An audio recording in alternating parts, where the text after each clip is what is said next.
The new topic, the new topic will be biblical creation models. So this is a very important topic for anyone who is a thinking Christian or who wants to engage with Christianity seriously. Genesis, especially Genesis 1, is a passage which lends to multiple interpretations, and there are people who take it literally, people who take it semi-literally, people who take it mythopoetically, and people who say it can be interpreted in a spiritual way. But there are many biblical creation models which are valid interpretations and accepted by large segments of the Christian world.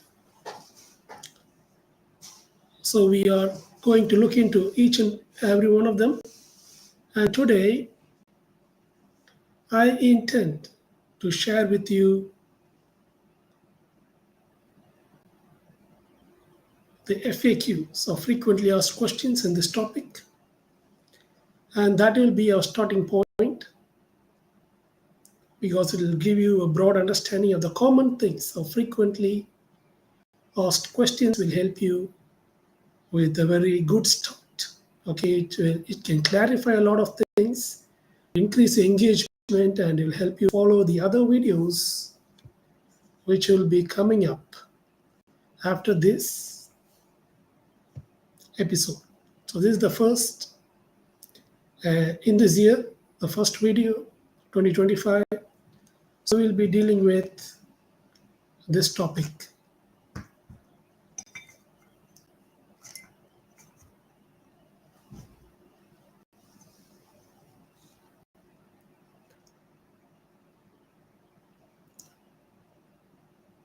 So what are the general creation questions about creation? So the first question is, why is the creation model in Genesis so important for Christians? Genesis, as you know, as the word denotes, is about origin. And it answers one of the most important philosophical question about where we came from. What are we? Are we the same as animals? Or are we better than them? And how did we come to be better than them? And how are we to relate to one another? How are we to relate to nature? How are we to relate to the other living things? All these things are covered in Genesis 1. And of course, how did all those other things, living and non-living things on earth, came into existence? So the creation account is foundational for Christian theology. It reveals the character of God as the creator. Who is God? And who are we? So God is the creator and we are the creation. We are not the creator. And God is not our creation. You would have heard, and there are a lot of other religions which have been created by man, therefore it lends to some amount of validity that humans have created God. Of course, there are gods which have been fashioned by man, or what is called man-made religions. But the creator of heaven and earth itself is not the creation of man. He is the creator of man, and we are his creation. So, what is the purpose of creation or creating us? The primary goal is so that we can be in loving relationship with Him, and two, to worship Him, to appreciate Him, to see and understand, appreciate His goodness, His holiness, His power, His love, His faithfulness, His judgments, His justice, etc. So, all these things are the purpose of creation. And man, as you can see, is incurably religious. It's a question he cannot deny. It's a question he cannot bypass. The question of God will determine the lifestyle of that person. What his choices will be determined by what God is chosen to serve. Seriously, of course.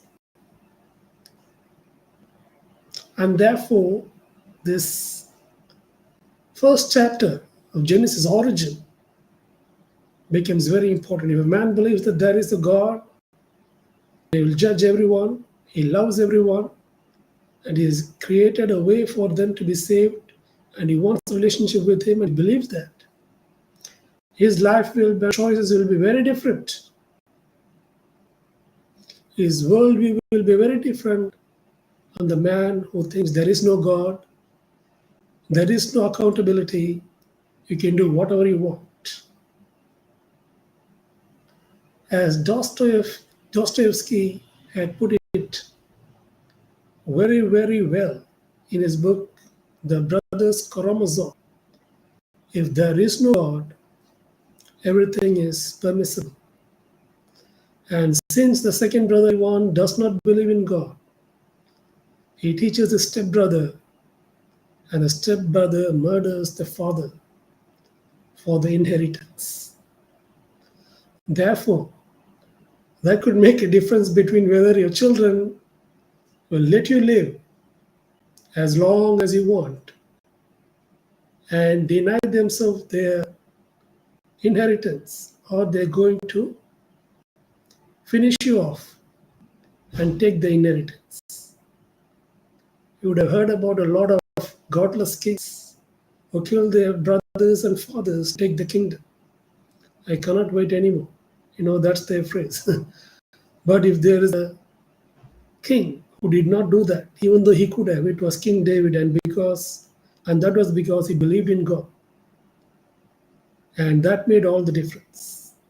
He did not kill Saul, but waited for his turn and was a wanderer in the wilderness. Even though he was anointed by Prophet Samuel to be king, he could have gone straight, killed Saul, and become king. He was popular. He could have done it, but he did not do it because of his faith in God.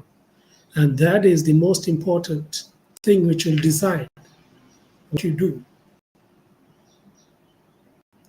or how you solve your problems. Will you ask God to solve your problems, accept God's solution?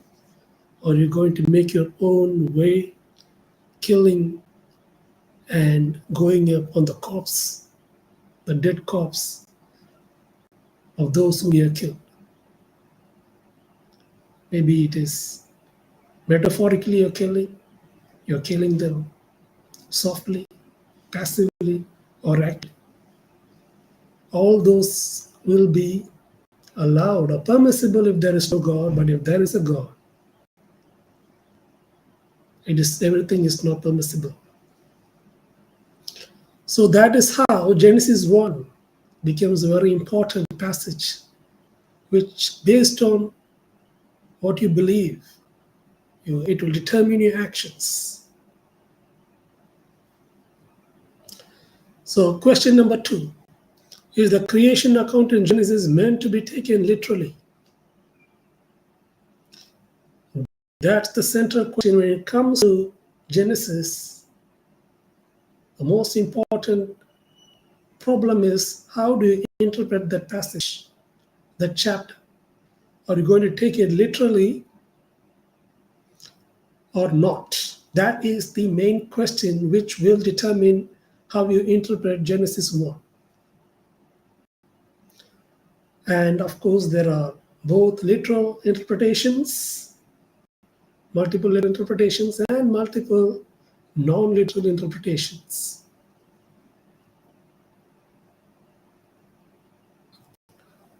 Some interpret it literally as a historical account, while others see it as a more symbolic or theological narrative. The way that someone answers this question will influence their entire worldview. What does it mean? Question 3, FAQ 3. What does it mean to say humans are created in the image of God? So that is what we learned about humans, that we are created in the image of God, that we have inherent dignity and worth because we are image bearers of God. So the imago Dei, or image of God,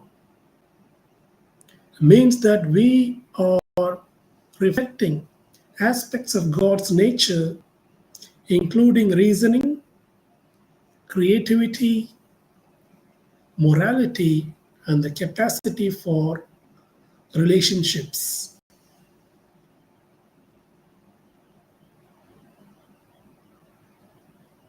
It gives us unique dignity, it gives us unique value and calling in this world.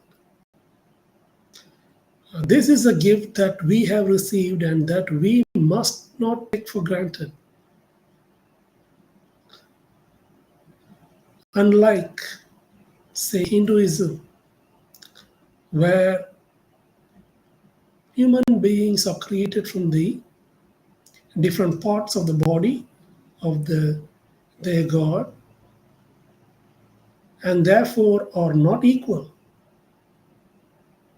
Here, all human beings are equal because all of them bear the image of God.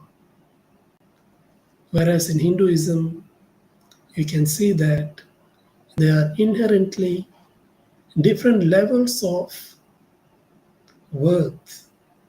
The lower castes are subjugated and are treated with prejudice because they are born in a lower caste and because that birth is because of their bad life in the previous births. So they deserve to be in the lower caste and suffer. Whereas in biblical Christianity, that is not the case. Here, all human beings bear the image of God, and that is the most important thing which we see in the first chapter of Genesis, which confers equality to all human beings because they are all image bearers of God, their creator.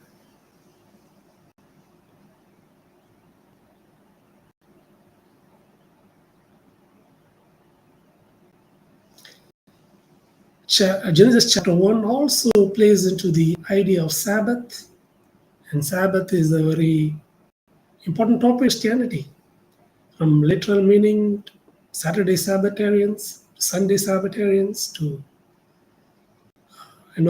spiritual meaning, as in Hebrews 4. So the Sabbath, God's day of rest, is the another frequently asked question from Genesis 1. And the Sabbath provides a pattern for our own lives, that we not go on working, but we should take rest. Okay, God created 7 days, set into motion the processes, and then He rested. And those processes are in motion, and those processes are maintained by God. So creation and our work and rest.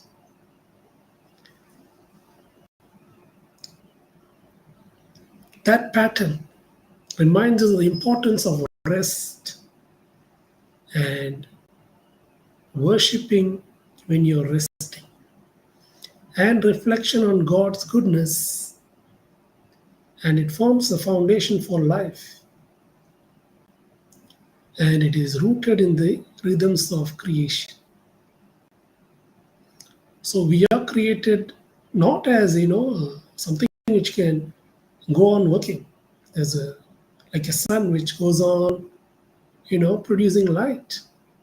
Of course, it's not infinite, or it doesn't go on. It will, of course, has its own end, but it doesn't have take rest in between before its end. Whereas human beings are created and animals are created in a very beautiful way in which they have to take rest daily, and also at different intervals which are non-daily, weekly, here the Sabbath. So that becomes a very important pattern for rest. And again, one can take rest, taking a sabbatical year after 6 years of work.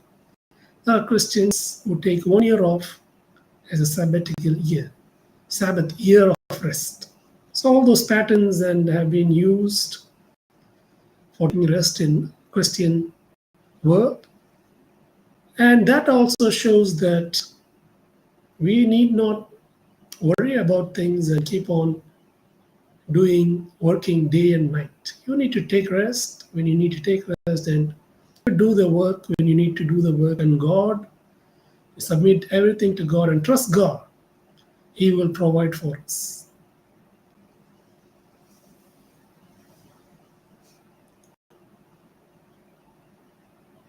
So the next important question, frequently asked question, will be, does the creation account in Genesis give us a complete understanding of science and history? No. The creation account is not meant to be a scientific textbook or a detailed historical record according to some interpretations, whereas it is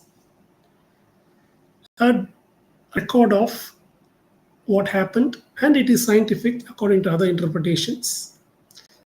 But it is a scientific textbook, especially modern science as understood.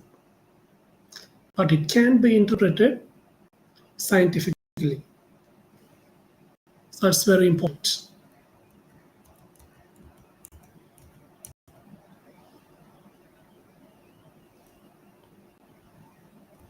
So today we looked into this important aspect of biblical creation model. I have not even introduced all the models. These models include young earth creationism, old earth creationism, gap theory, ruin reconstruction,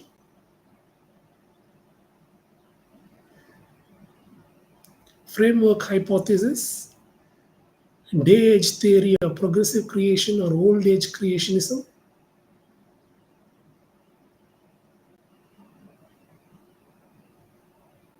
old earth creationism,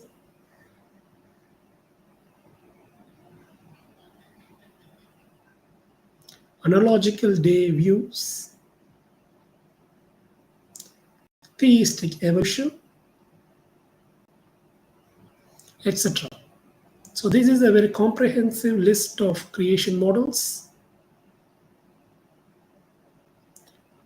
So young earth creationism, gap theory or ruin reconstruction. Number 3,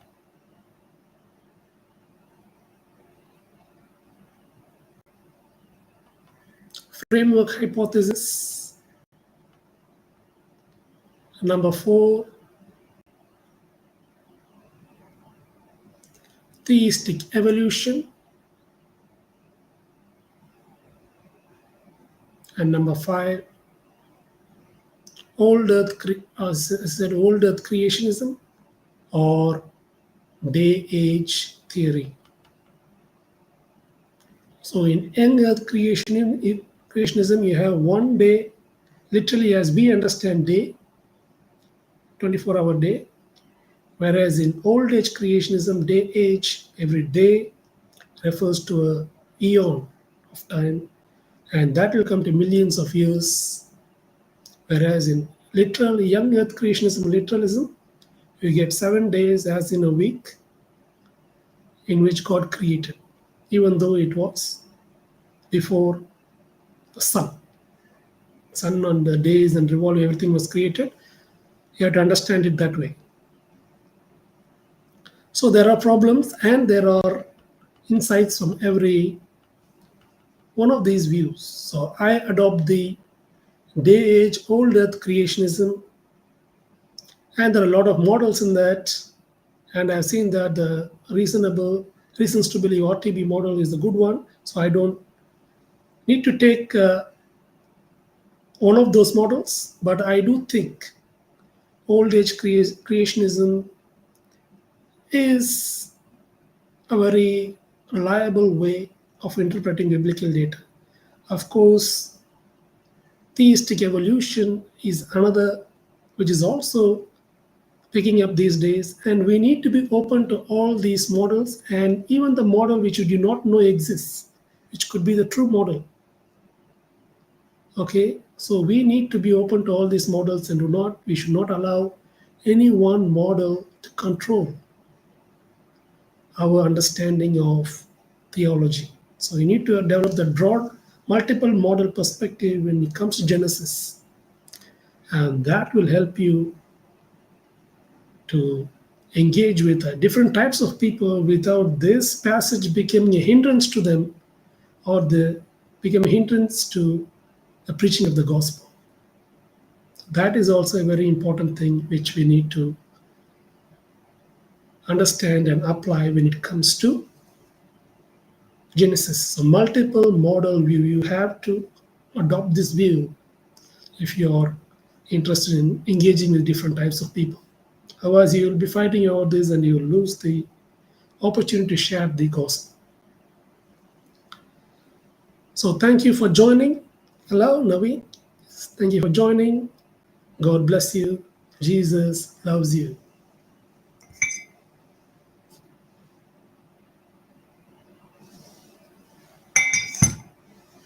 So thank you for joining on YouTube. So I'm just facing the Facebook Live also on my mobile. So thank you for joining. I'll give you the link for the book. It's available free now as I speak. So please download it, go through it, share with your friends.